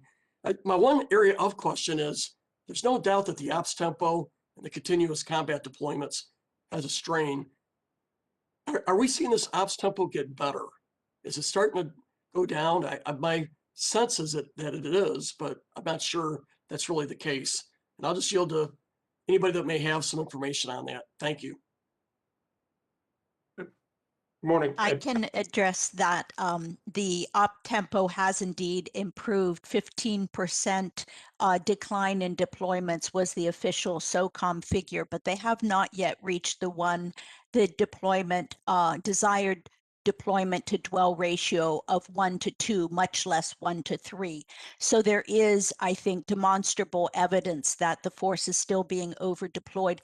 And I want to just take this moment to acknowledge I in no way would disagree that counterterrorism is a critical and core mission for SOF. It is simply the rebalance, in my view, is not sufficient. And I also think throughout the last 20 years, we have overemphasized the tactical direct action aspect rather than trying to affect the pipeline and trying to affect the long term. And some of our signal successes have been, I will note, building the counterterrorism service in Iraq, which actually fought most of the counter ISIS fight. So I am an advocate for strategic use of our force and finding allies and partners and building them to take on much of the lesser roles. Thank you. I would have to agree with you on that. When we can train our allies to do many of these missions, that's a force multiplier. So you got my vote on that one. Anybody else? That's it. Good. Good morning, Mr. Representative Bacon. I would just like to add, I had a long discussion with a good friend of mine in fifth group the other day. And first of all, their POTIF, the way they have integrated all of their abilities there, I think is a great model. I'd encourage the committee to go take a look at that. And on the issue of deployability, General Nagata touched on this, and I think it's important to remember, men and women go into our communities in the SOF community because they want to be actively engaged. So my own experience as a commander in the community and then as AST Solic is that 1 to 2 is probably about right. I think when we get to 1 to 3, we really start to kind of lose our edge of what we need to stay engaged downrange. So I think there's no denying it's gotten better. The people are looking for predictability and sustainability. Thank you. Okay, I thank you. I yield back, Mr. Chair. Next, we have Chairman Takano. Thank you, Chairman Gallego, for inviting me to this hearing. And as Chairman of the House Veterans Affairs Committee, I believe we really do have to work together to support all veterans who've worn the uniform of our great nation, including women, racial and ethnic minorities, Native Americans, and members of the LGBT community. Today's service members are tomorrow's veterans, and in the case of the Reserve and National Guard, some are both. Now, understanding today's challenges will help us support the veterans community in years to come. My first questions are for General Nagata. In your testimony notes that there is a shortage of longitudinal research on the specific impacts of the effects of deployments, prolonged combat exposure to blast and trauma, family separation, and so on, as related to SOF. My first question, mental health and suicide prevention are among my top priorities, and based on your observation in 30 years in the SOF community, how would you characterize the impact of high operational tempo in the mental health of SOF operators and enablers? Thank you, sir. Obviously not being an expert in this field, all I can tell you is that I am convinced that the strain and stresses of particularly the last 2 decades have had lasting, in some cases, devastating mental health and psychological impacts on too many of my brethren over the last 20 years. I myself have some psychological issues because of some of the strains and stresses in my career. I've learned to live with them, but number one, I should have been more aggressive in seeking help. And frankly, there should have been more help available. A lot of that has gotten better over the years, but I still don't think it's where it is where it needs to be. But much more importantly, going back to your reference to my prepared remarks, there are a lot of people who believe that because there is a fair amount of research about the U.S. military broadly and the impact of war, that special operations forces are therefore covered. They are not covered. Special operations forces operate differently. We have a different culture. As a general rule, we have a higher deployment rate.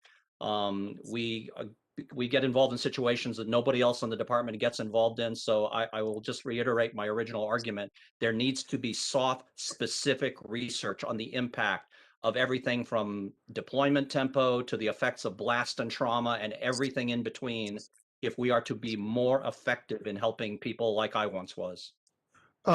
Sir, General, do you think that there are additional factors such as the threat or experience of military sexual trauma that also might be of concern for women who've served in SOF? Yes, there are, because there are females that serve in special operations commands around the world. They're just as vulnerable to the kinds of misbehavior and mistreatment that females can be vulnerable to anywhere else in the force. I'm unaware of any studies or scientific research into whether it is disproportionate in SOF, but I have personally witnessed females being mistreated in special operations forces. I have had to take Uniform Code of Military Justice action against such perpetrators. And can you tell me how you think the Department of Veterans Affairs might be leveraged to assist with the longitudinal research that you've alluded to? Two ways. One is I suspect, I'm not familiar with the data holdings of the Veterans Affairs Administration, but I would imagine they have abundant data that could contribute to such research.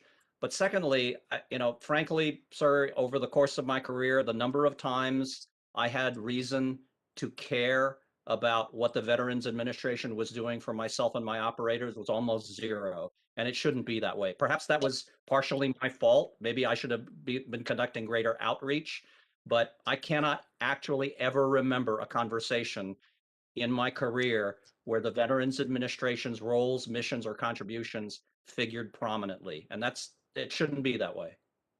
Well, thank you for that. Lieutenant Colonel Germano, your testimony highlights the impact of emotions, not facts, on resistance to the integration of women into SOF elements. Even though women like Virginia Hall were part of SOF in its early days, when it was known as the Office of Strategic Services, the inertia remains. How can that resistance contribute to gender-based violence such as sexual harassment and assault? And how can that resistance be overcome? Thank you for the question, and I appreciate you're mentioning the historical figure there. I think that that's a really interesting point in that the individual that you brought up is a pioneer, and virtually every other woman who has followed her into the special operations community has been a pioneer. So there's a lack of density in the community when it comes to how we're bringing individuals who are not of the majority group. So I think that part of this issue is about solving the recruiting problem, and then part of this issue is about the culture in and of itself. When we think of resistance to change, it is all emotion driven. And so there's a lot of anger, there's a lot of skepticism, there are a lot of feelings of perceived loss if we broaden the aperture for bringing in people who don't fit the dominant group. We have to be willing to address those emotions first by normalizing them and saying it's understandable that you may feel these things.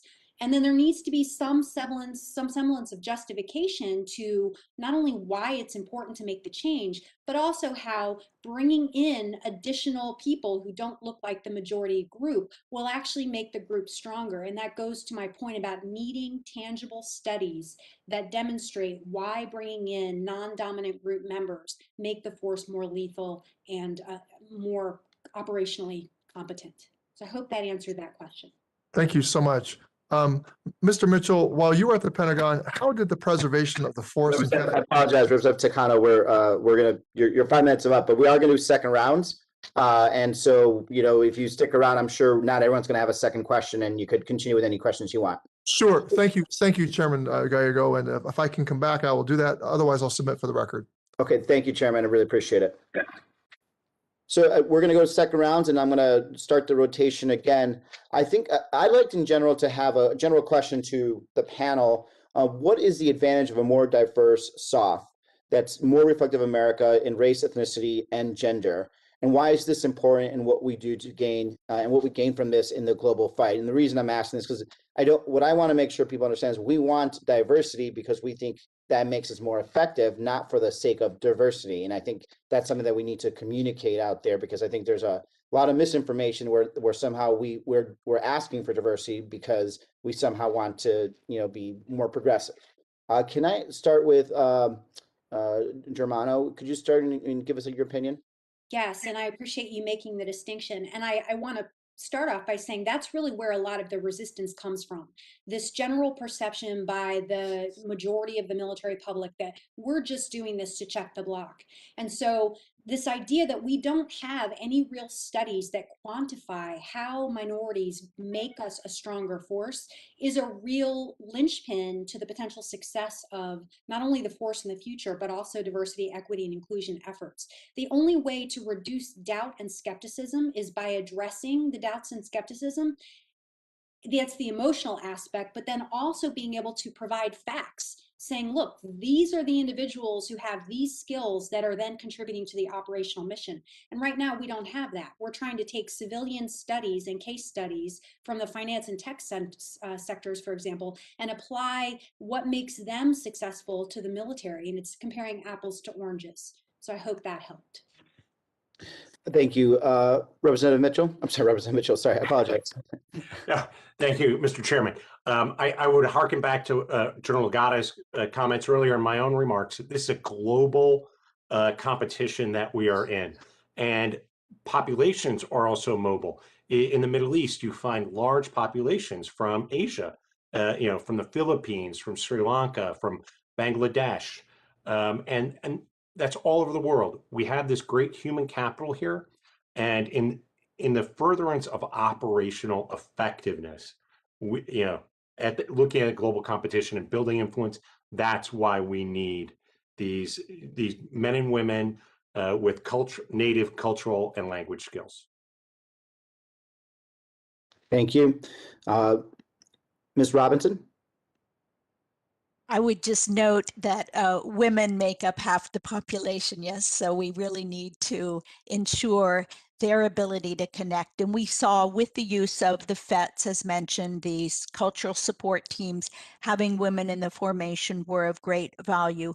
And just simply the language and cultural understanding to operate across the world is just a direct requirement for a more diverse force. And I would like to say, I think the issue of standards can really be something of a shibboleth. We need to address the barriers that have been identified, and recruitment and retention should be part of Special Operations Forces priorities. So once you get a more diverse force, you need to work to keep it and to promote it. Great. And General Nagata. Thank you, sir. I mentioned in my prepared remarks, I've been responsible for 2 different assessment and selection courses in SOF, and in both instances, the maxim that we held to was our job was not to produce the world's greatest door kickers, although door kicking is involved. Our highest responsibility was to develop the world's greatest problem solvers, and there is no more wicked problem today than great power competition. And a lot of it will not involve shooting anybody, but it will require out-competing everybody. So one of the oldest truths about problem solving is the more homogeneous your team is for solving the problem, the less likely you are to find the solution. The more heterogeneous your team is, the more likely you are to solve the problem. Thank you, Mr. Nagata. And now I'll turn to Ranking Member Kelly for a second round of questions. You, Mr. Chairman, and I want to start with, I'm going to use a new movie, Liberator, which I watched about the Thunderbird division at Anzio and other places. But in one part at the end of the movie, Felix Sparks is talking to General Patton. And General Patton gives his 40 years of experience in all the theaters and wars that he's been involved in. And he says that my days in actual combat are less than yours. And Felix Sparks were consecutive. General Nagata, you understand what I'm talking about. Psychological teams at the point nearest to the actual action is required and necessary. I know that from personal experience, whether you want it as a combat soldier or not. And I will tell you, all combat experiences are not the same.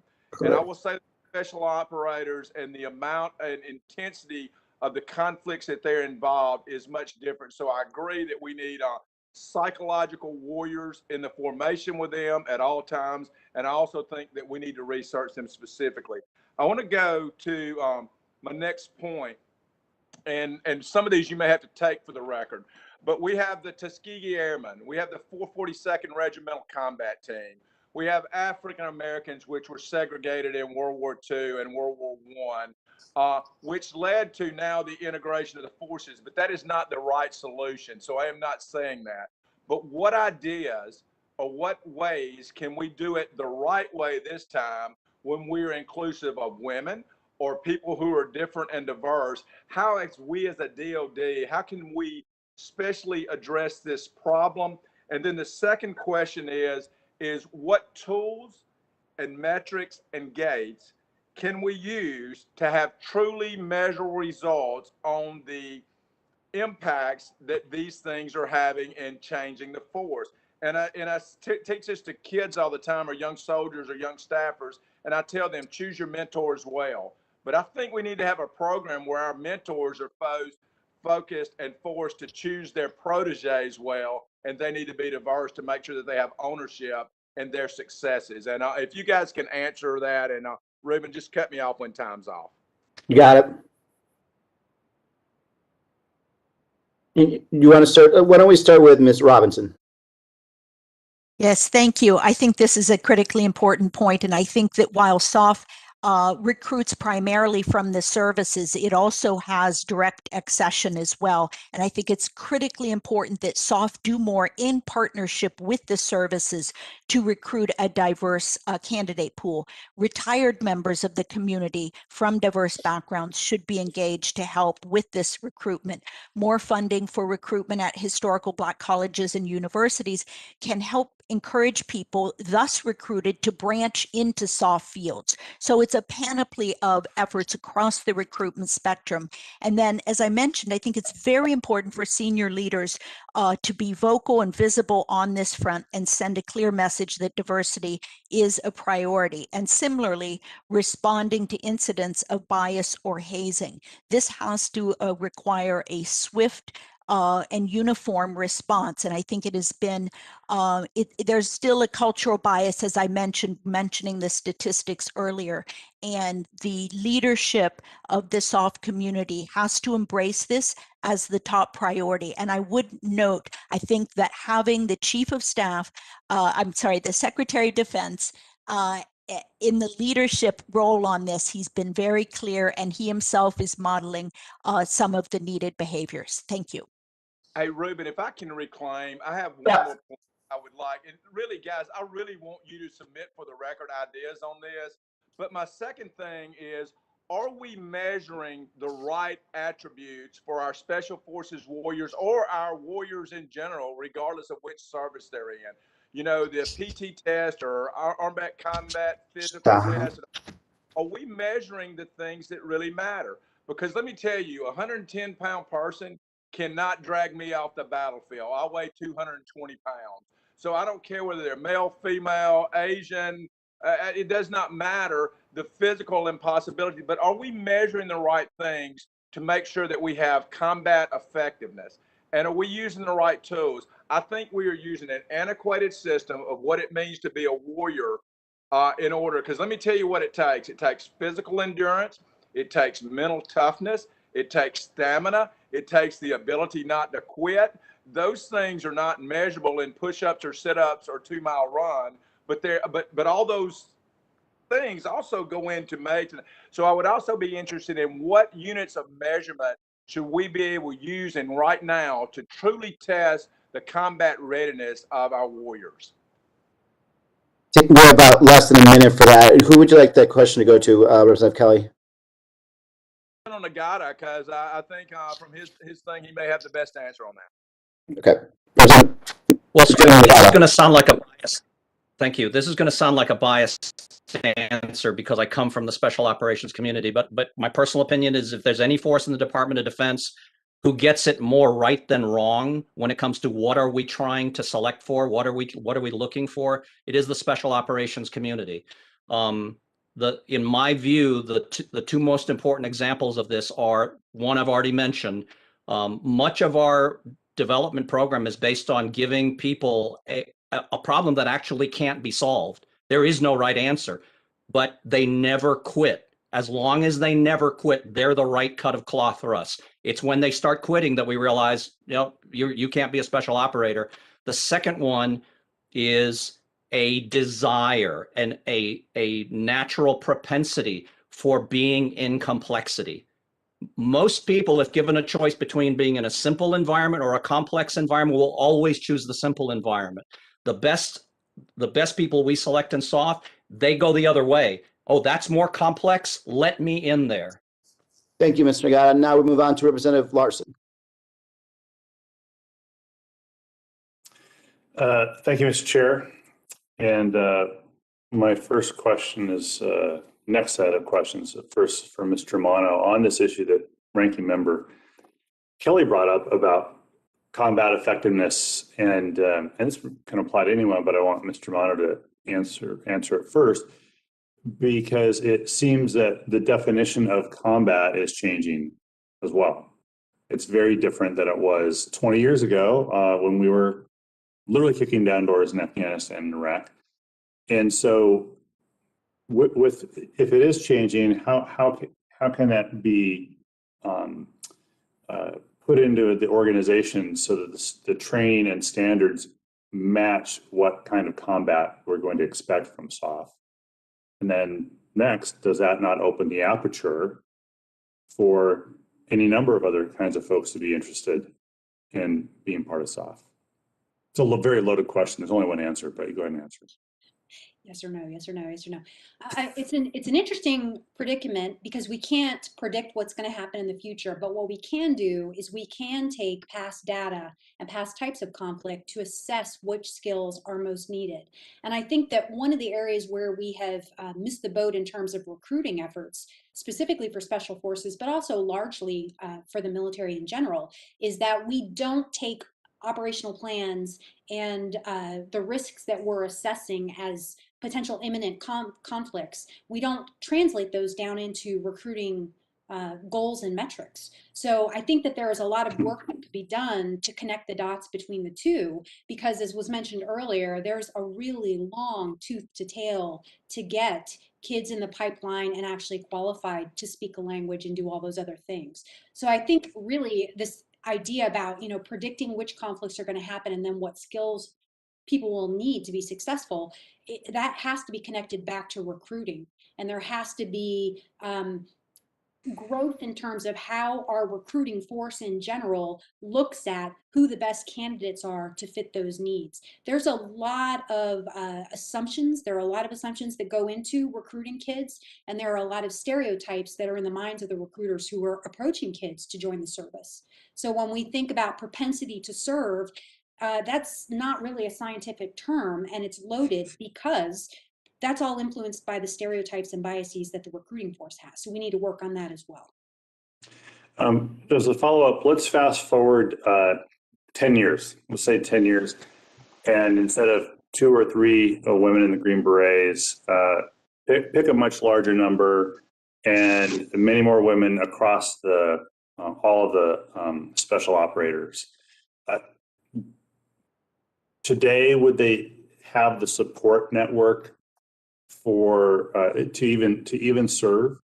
And what kind of changes do we need to make to personnel policy, to family leave, to childcare within the military to actually be supportive? Because I am sure that we have done the same thing for all the men in the Special Operations Forces over the last 40 years.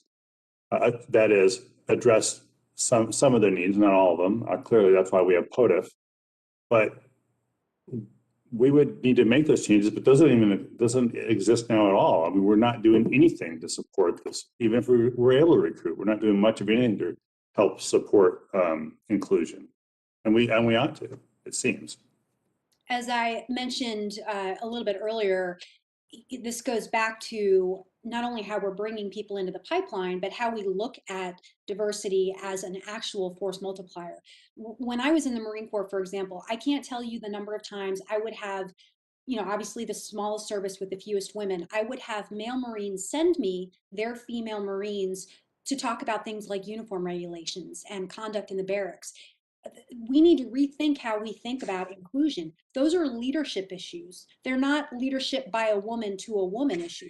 I would never have turned away a male Marine to talk about leadership or any other type of disciplinary or, good of the force issue. So we really need to get past this idea of we need to have a certain number of women in a unit before we can assign more women there. We need to understand the value that diverse members bring to these organizations, and we need to embrace that. And then we need to hold people accountable for doing the leadership things rather than thinking we can ship women off to other women so that they can deal with the women's issues. I hope that touched on that question. It does, and that's fine. And I would yield back to the chairman, but he's probably taking his dog for a walk. Mr. Chairman, I yield back. Thank you. Oh, God, help me. Thank you. Now I'd like to go to Representative Austin. Representative Scott, I apologize. That's fine. I want to say one thing. Chairman Takano mentioned this on the veteran suicide, and I hope everybody on this committee will recognize how the tax code works against our people that are hurt in combat. And I did not realize this until a few years ago when I was taking a young man who had lost both of his legs to an IED hunting, and he said, "Yeah, I try to go back to work, but if I work more than X number of hours, I lose my Social Security benefits. So I actually have more money if I don't work." And our special operators, whether it's black or white operations, they're high performance individuals. And when you take somebody like that and you force them to sit at home because of the tax code not having a way to take care of their family, that's a problem. And I think that's where some of the suicides come from. And so maybe we can work together with the Ways and Means Committee to try to fix some of those problems so that our people who are combat wounded, total and permanent, can go back to work without losing money, or having less money at the end of the month. One of the things that was mentioned, and I think it was Mr. Germano that mentioned the perception of the United States military and how our favorable rating has come down over the last several years. And my question gets to what we see in the media with regard to the military. And when I say media, I don't just mean the news, I mean the entertainment industry as well. And then what we see from other countries in, the gray area of warfare, the social information that's out there on the internet. What role do you think the entertainment industry is having on the perception of the United States military? And what role do you think our foreign adversaries with social media are having? So it's a really interesting question. I will tell you, just if I were to Google the number of movies about combat women in the services who are combat veterans, I could probably think of 3 and find 3. The majority of coverage related to women and women veterans has to do with sexual assault. And so I think I'm not downplaying the issue. It's a significant issue for both men and women, but I think the way women are portrayed in the media can lend itself to a viewpoint that women are not warriors, and nothing could be further from the truth.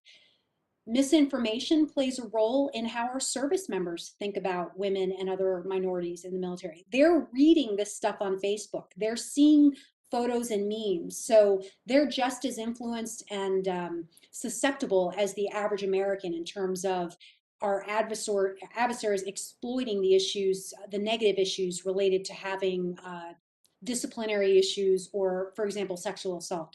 Our servicemen and women are active on social media. They're seeing that stuff. They're influenced by it. It is a problem. I had a general suggest to me that I watched the documentary Social Dilemma, and it was pretty eye-opening. And I think that it's a problem not just in our troops or younger people. I think it's a problem all over the United States with how much screen time people get. And I guess what I was getting at, ma'am, I consider Ebola one of the greatest things. The stamping out of it. That was the United States military that we sent to another country to stamp out Ebola. You don't ever see anything about that on the news. I guess it's not entertaining for the entertainment industry, but basically, if you're watching something that comes out of Hollywood, it's basically a group of special operators kicking down a door, and for the most part, and I don't know how to say this other than say it, for the most part, it's white men kicking down a door and killing people that are from the Middle East, and that's not the perception that we want of the United States military. But if that's what Hollywood puts out over and over and over again, then it becomes significantly harder for us to overcome that as the perception of the United States military. But appreciate all of you, and hope you'll pay attention to what I said on the tax code with regard to military suicide, because that's a very serious problem for our people that are combat wounded, total and permanent. Thank you. Thank you, Representative Scott. Now we have Representative Brown.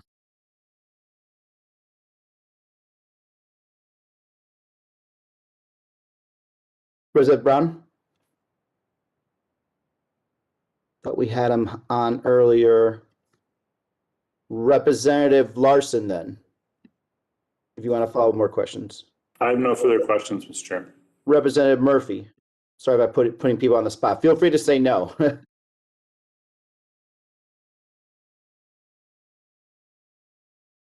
Okay, let's go to Representative Takano. I think you had a follow-up that you wanted to finish.